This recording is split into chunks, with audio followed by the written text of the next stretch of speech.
Bonjour à tous, c'est Pank de HNO. Cette vidéo pour vous faire part d'une réflexion que j'ai assez régulièrement concernant tout ce qui est subconscient. Dans la pratique, notamment en hypnose qu'on a souvent, il y a une croyance ou un prérequis, je ne sais pas comment on pourrait le nommer, un postulat, qui est que le subconscient sait tout. En partant de cette idée-là, on fait une séance en estimant que le subconscient a les ressources nécessaires pour construire et créer un changement. Dans ma perception des choses actuelles, j'adhère pas du tout à cette idée-là. J'avais déjà fait l'exemple comme quoi si une métaphore pouvait potentiellement nous aider à une transformation, ou en tout cas que notre subconscient était tellement intelligent qu'à la moindre métaphore, il pourrait trouver une solution à sa problématique. Je reprenais l'exemple du cinéma où petit 1, nous sommes en transe parce que nous sommes en focus interne, on vit les émotions, etc. Petit 2, il y a plein de suggestions qui sont faites, notamment si on se retrouve dans la problématique du héros. Si en plus le héros trouve une solution ou en tout cas une métaphore qui pourrait lui donner une réponse, on pourrait automatiquement se dire que vu que nous sommes en transe avec la même problématique, on pourrait avoir notre subconscient qui prend la même réponse et qui transforme notre pattern, notre schéma intérieur. Or, ce n'est pas le cas. Des métaphores, on peut en avoir à longueur de temps. Il y en a de très très bonnes. Je ne dis pas du tout que la métaphore thérapeutique n'est pas utile. Je dis simplement que si notre subconscient était si malin que ça, si intelligent, si absolu, nous n'aurions pas de problématique. Et par essence, s'il sait ce qui est bon pour lui, quel est l'intérêt pour lui de nous mettre dans un état négatif, sachant que nous sommes unité, nous sommes un, que ce subconscient c'est moi et que ce moi, j'ai pas forcément envie d'être mal. Alors peut-être que consciemment, il y a un conflit, mais en tout cas, le subconscient, s'il est là pour créer une homéostasie, un équilibre, un bien-être à l'intérieur de moi, j'estime que s'il était tout puissant, il trouvera une solution à un moment ou à un autre, ce qui n'est pas forcément le cas, ou parfois il va trouver des solutions qui peuvent être morbides, négatives, en tout cas pas positives pour moi et pas évolutives pour moi. J'ai la croyance, et ça c'est plus lié à ma tendance d'hypnose qui est hypnose hellmanienne, que le subconscient a 5 ans. Donc si on prend l'idée que le subconscient a 5 ans, et qu'effectivement il a toutes les possibilités, comme un gosse de 5 ans, comme un enfant où on lui dit mais on ne connaît pas ton avenir, on ne sait pas ce que tu vas faire de ce qu'on va te proposer, on ne sait pas ce que tu vas faire de ta vie, on ne sait pas les capacités extraordinaires que tu peux développer, et on va l'éduquer.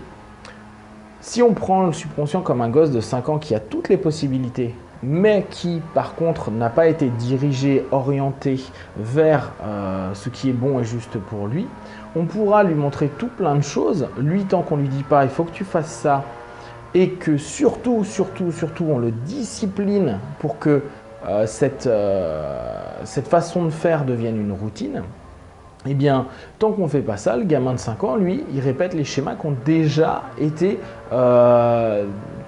successful, plein de réussites, qui ont déjà apporté des effets retours positifs.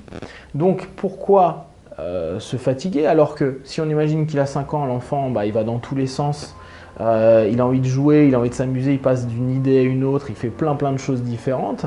Donc se focuser et en tout cas faire un effort pour avoir une transformation ou aller vers un chemin, ça va être difficile, d'où l'importance, on va dire, du rôle de parent ou d'éducateur d'orienter vers ce qui est le meilleur pour lui, en tout cas ce qui semble le meilleur pour lui à un moment donné, et le discipliner pour que ce soit répété, fait de manière générale.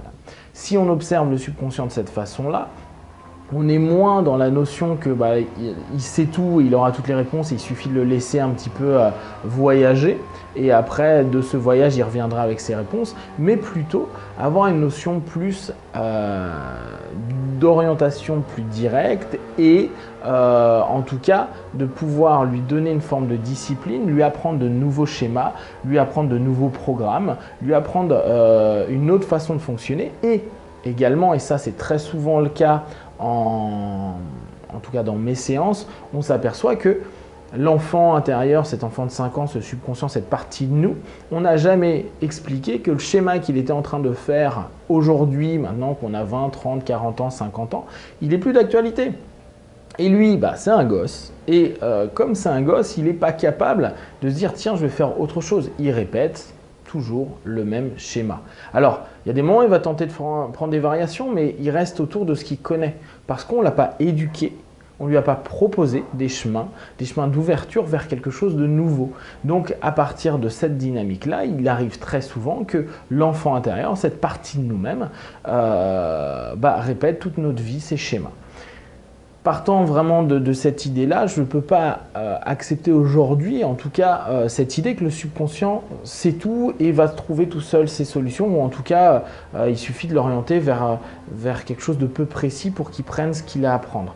À mes yeux, c'est tout l'inverse, il faut quelque chose de très précis, qui va pouvoir lui-même donner, c'est-à-dire que ses ressources adultes vont pouvoir aider et réorienter l'enfant, d'où souvent les rapports où on dit, que ce soit en PNL, que ce soit dans des formes d'hypnose, ok, qu'est-ce que tu vas pouvoir donner, dire, apporter à ce petit pour qu'il trouve une solution à ce qui lui semblait tellement inextricable à ce moment-là, sachant que très facilement, nous on a la solution en tant qu'adulte et qu'il est possible que ce subconscient, simplement, il comprenne que c'est plus bon, on vient de un peu lui taper sur les doigts, ou peut-être qu'il a déjà les mains complètement fracassées à force de s'être pris des murs, et que là simplement on est en train de lui dire, regarde, tu n'avais pas tourné la tête, tu n'avais pas fait ceci ou cela, mais c'est un gosse. Et comme tous les gosses de 5 ans, comme tous les gosses de manière générale, il y a des moments où ils tombent, ils pleurent, ils tombent, ils pleurent, et puis il y a besoin d'un soutien, il y a besoin d'un support, il y a besoin de l'aide, il y a besoin d'un adulte, il y a besoin d'une orientation.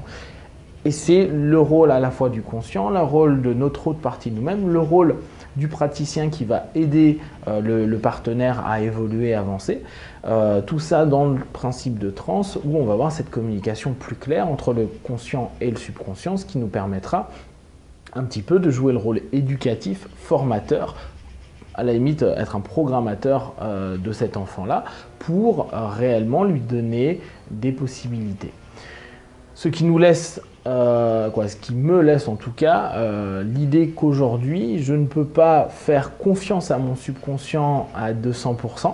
Pourquoi? Parce que ça reste un gosse. Et que très souvent, il me fait répéter des schémas sans même que je le conscientise, parce que ça me paraît normal, parce que je n'ai jamais vu d'autres alternatives à ce schéma-là. Mon papa et ma maman intérieurs, ou voire même mon père et ma mère réels, ou la société, ou les éducateurs, ou en tout cas tout le système autour de moi, m'ont jamais proposé à un moment donné, ou en tout cas je n'ai jamais entendu, vu ou compris, une autre manière de fonctionner. Donc je répète, je répète, je répète. Par contre, il est intéressant de voir qu'à partir du moment où on rééduque, c'est pour ça que très souvent je suis assez marqué sur l'idée qu'il faut travailler régulièrement notre transe, nos auto-hypnoses, nos méditations, nos répétitions. Pourquoi? Pour que ça en devienne une routine, que ça devienne naturel et que nos nouveaux schémas se mettent en place facilement, aisément, et que notre subconscient, il trouve vraiment une alternative. Alors bien sûr, le subconscient n'est pas bête, c'est pas parce qu'il a 5 ans, au contraire, il apprend tout, il capte tout, il voit plein de choses, seulement il y a des moments où il n'a pas la solution. On ne lui a pas donné un programme qui est une solution. Sinon, ça serait très simple, il suffit d'apprendre une nouvelle chose, la mettre directement en application, l'enfant de 5 ans sait le faire tout de suite et c'est gagné. On s'est bien aperçu, tous autant qu'on est, que même quand on conscientise des choses, ou quand il y a des émotions qui remontent, quand on commence à voir, percevoir, quand on transforme des schémas, quand on fait de l'auto-hypnose, quand on fait de l'autoprogrammation, quand on fait de la méditation, que ça demande un temps. Et ce temps-là, pour moi, c'est le temps éducatif de notre subconscient. De là, prenez, en tout cas, je vous propose une idée que votre subconscient est absolument génial et il n'a pas de limite. Il faut simplement apprendre à travailler avec, il faut apprendre à l'orienter, l'intérêt de notre conscient là-dessus, de notre facteur critique sur un autre schéma. Et de ce travail en commun, on peut faire d'extraordinaires choses, avancer, évoluer et avoir de merveilleuses réponses à nos problématiques. Voilà, si vous avez des questions, vous m'envoyez un petit mail, j'y répondrai soit par vidéo, soit par mail. À très bientôt, ciao!